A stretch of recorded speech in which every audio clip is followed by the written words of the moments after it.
Morning, y'all. It's Kate. Kate's Garden Chicken and Cat Rambles.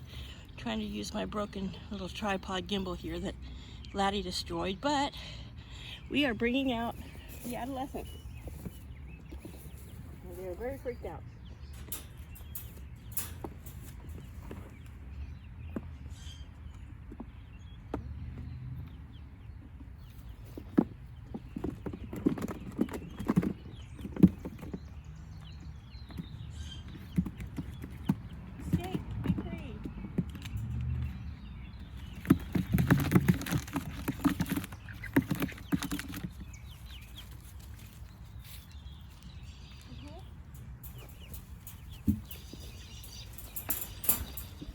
Yeah, it's a little more difficult than I expected. Got this empty cap that her tote would be deep enough that they could not jump out, but as you can tell, they're pretty good sized. Yeah. If you stay out of there, I'm going to open this up so we can watch them. Hey guys. I know.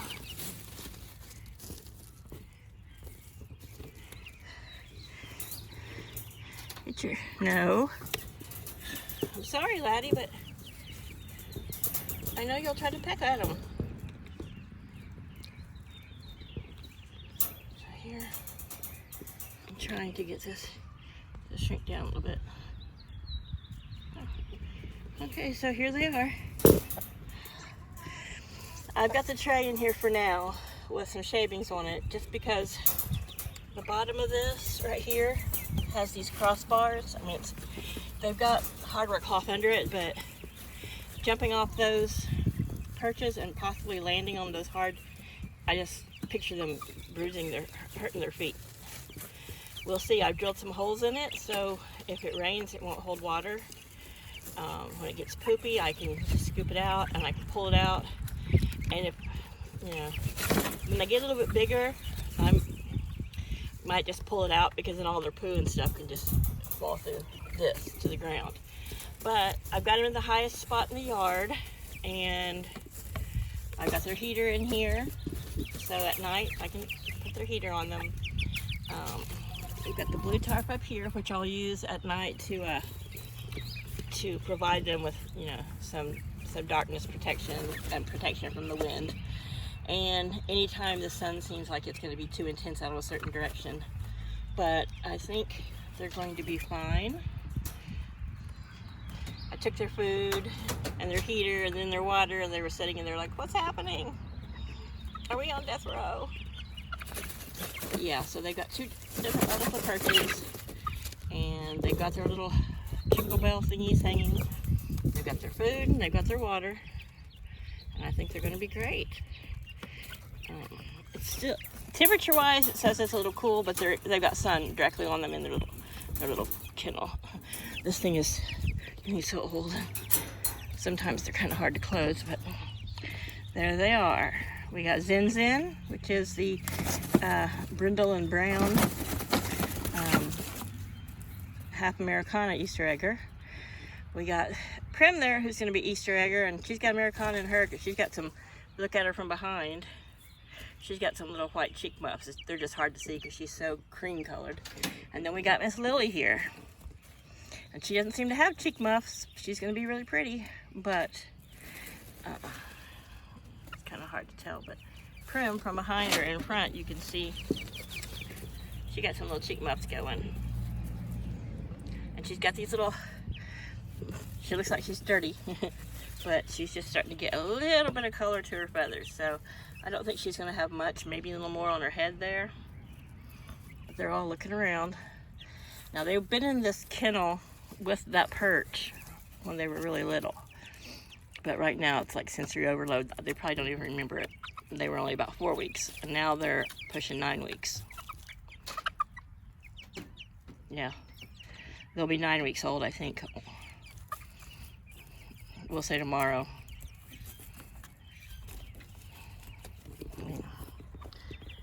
See, I got them on the 11th, and they were already 4 weeks old, so yeah.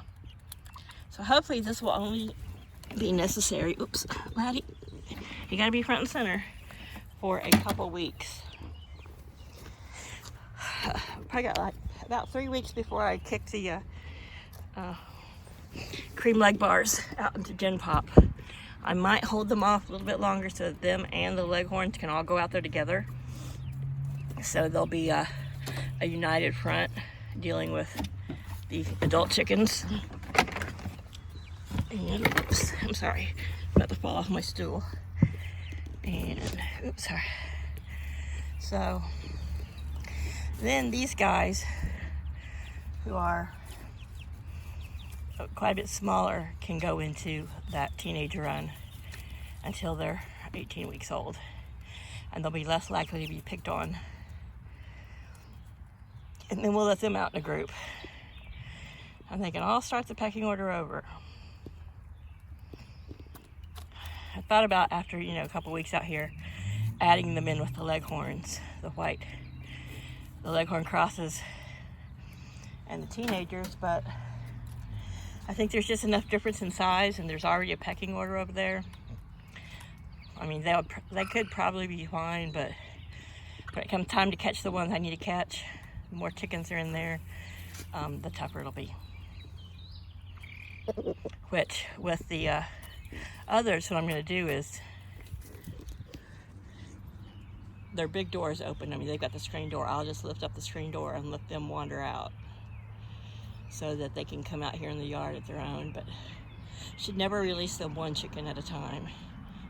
Safety in numbers. But I'm going to have to catch them. Probably go in one night and trim the girls' wing so they don't fly out. And maybe by the time I do that, it's probably around June 1st, I will have the hawk net up. I'm working on it, going slow. See how they're like, yeah, that's your heater. It should still smell like your brooder.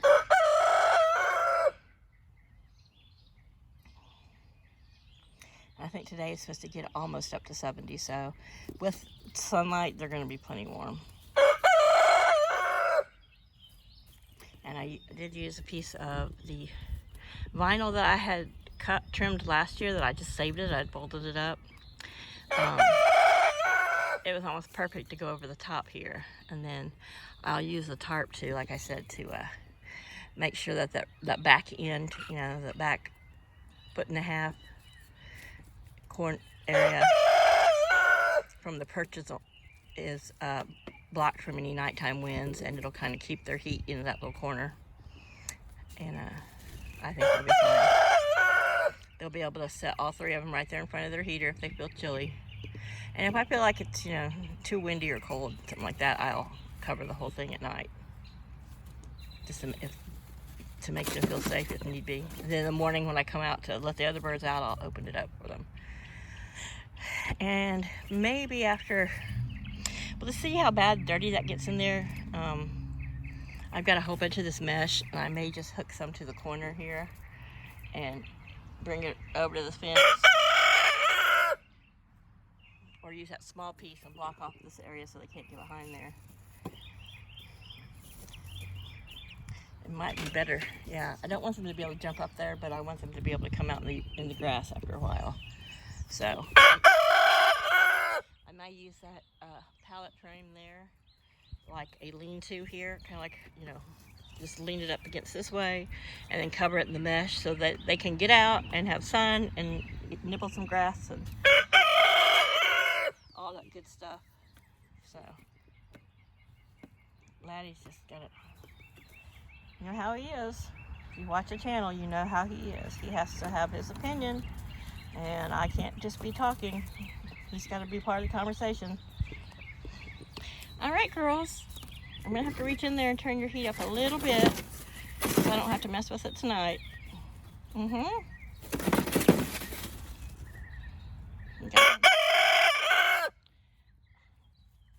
You've already said hello to them about half a dozen times. I think they're fine. So I've suspended their food so they can still jump on it, but they're less likely to knock it over and spill it and poop in it. And I still have to hang it in the water with this mesh because of Miss Prim wanting to be on top of it. I think they're going to be just fine. When I'm not out here, I'll bring this mesh that comes down so that they can't, you know, get their heads pecked or their eyes pecked through the bars by any of the mean team. Okay, can you say bye? Yeah, these are your future girlfriends. At least one of them. And hopefully the other two will be Collins. We'll see. All right, that's enough of this. I'm gonna go ahead and have some breakfast. Bye, y'all. So I'm adding this on to the tail end of the video. You see I've taken the tray out. I did some other things and was just observing, and I'd noticed the tray's kind of slick, and they had kicked all of the bedding to the sides, and like when they jumped down on it, you know, they were sliding. So you can see the little in there on the bottom. I mean, they're a larger square grating, and you know, they can kind of walk on them, but they've got hardware cloth underneath, so nothing can get to them. The hardware cloth could be, I would think, flatter, but I think they're going to be fine. And I think there'll be some of the bedding. I'll probably still throw some bedding in there for the low spots. And, oops, sorry, that's my finger. And of course, this crowd's been standing on that, and then I put a board across there, and they've all come to chat with the young girls. Check them out. Or they're really interested in all these pine flakes here, but yeah. Are you talking to them? Warning them that you're the head hen when they get out? I think Prim might give you a run for your money. She's pretty bossy.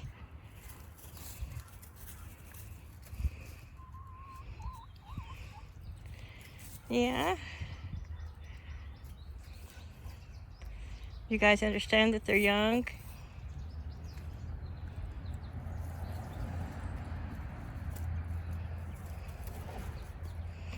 Everyone's interested, but I don't see Miss Marigold anywhere. She was here in the pavilion, but I caught her this morning when I came out at 9 a.m. sitting in the nest box, and there was a warm egg under her, which could have been Luna's egg because she's a morning layer, and Marigold is just sitting on it. But I pulled it out, and I've seen Luna back in there looking at the nest boxes, so maybe I will get a rare egg out of the Rhode Island Red. I don't know. I think she might have gone back in there to set. Who knows? I think it's just I still believe she's too old to lay, and she's just you know, old habits die hard. But we'll see how that works. I'll keep a close eye, make sure I don't get any bumblefuts. All right, bye, y'all. So here's Miss Lyra. She's moved into the small rabbit-sized crate. I moved the Easter eggers outside. You see at the beginning of this video. She's got her food and water in a mirror and light. Her little fancy urn back there is just helping hold some of the mesh down. I used a strong vinegar solution and scrubbed down the perch. She did try to get on it, and she wobbled off. I picked her up and sat her on it, and she just stepped back down. So she still likes to stand like this a lot with her head down. She's eating and drinking and pooing. So I don't know if she's just lethargic, if she's just asleep. You know, that's how she went to sleep. But she's got a mesh. It's got a grate and some mesh, so most of her poo will go, and urine will go to the bottom, which has got some zoolite and some more pine flakes in it. I built it up a little bit more around the perch, so she does perch. You know, it'll fall in there, her poo. And I hope she can start perching, but until her head is up and her tail is up, which sometimes, you know, she's standing there with her head up looking around, and she was sleeping when I picked her up and put her in here. I don't know if she's still having vision issues, but her eyes are open all the time now. Oh, right now she's got them closed, so I don't know what's going on. It could just be some, who knows? I don't know. But she's been treated for everything. She's gained a little bit of weight back, and she's, you know, everything, her eating and drinking and pooing is normal. So I'm just going to keep an eye on her I don't know if maybe vision-wise she's having some issues and the mesh looks weird. But she's in here. Everything's been cleaned and wiped down. And we'll just see how she does. But she's got more light. She can still see around the house. She can see what's going on. And hopefully she'll just get better. She's been on the, you know, already had her strong doses of the cord. And now she's on a preventative, which is just in her water. And I'm going to, you know, she got 21 days of that. And then we'll see how things are. But yeah, she's moved on up to a bigger apartment. And hopefully she'll stop doing this weird thing. But keep her in your prayers, y'all. Thanks. Bye.